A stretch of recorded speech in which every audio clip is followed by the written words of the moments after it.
Compounding is famous for building wealth. Your gains earn gains. Debt is the exact same machine, pointed at you. Interest is charged on your balance, and any interest you don't pay gets added to that balance. So next month, you owe interest on the interest. The lender's money compounds while yours drains. Benjamin Franklin saw it centuries ago, warning it was better to go to bed without dinner than to rise in debt. The math hasn't changed, only the interest rates have gotten higher. Now the trap. The minimum payment looks like mercy, but it's engineered. It's usually set near just the interest plus a sliver of principal, often around 1 or 2% of the balance, so almost everything you send goes to interest, and the balance barely moves.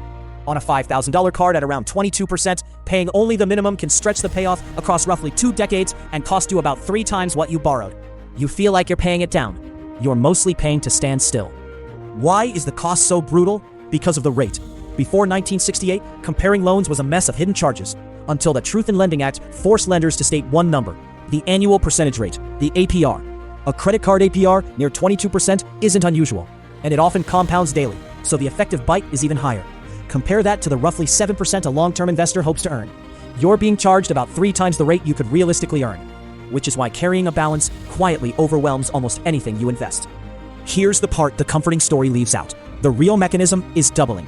The rule of 72, divide 72 by the rate to get the years to double, works on debt too. At 22%, an untouched balance can roughly double in only about 3 years.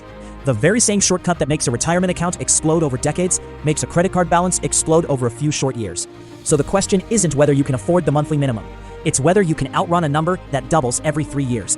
Almost no one can. To be fair, not all debt is the same beast. The thing that matters is the rate versus what the borrowing buys you. A mortgage near 6% against a home, or a low-rate student loan that raises your lifetime earnings, can be reasonable. The rate is modest, and the asset can grow or pay you back. A credit card or a payday loan in the high double digits buys nothing and compounds fastest. Same word, debt, completely different mechanics. The danger isn't borrowing. It's borrowing at a rate that compounds faster than your life can.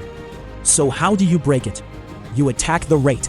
List your debts and throw every extra dollar at the highest interest rate first, while paying minimums on the rest. The avalanche, the order that costs the least in total interest. Dave Ramsey's popular snowball instead pays the smallest balance first, for a motivation win. The math is slightly worse, but a method you actually stick with beats a perfect plan you abandon. Either way, the principle is the same.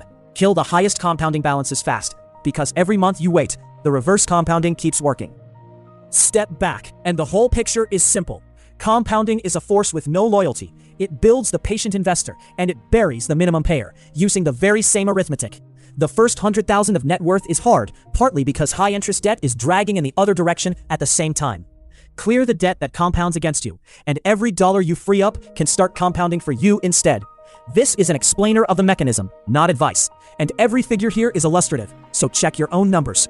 Debt is compounding with the sign flipped.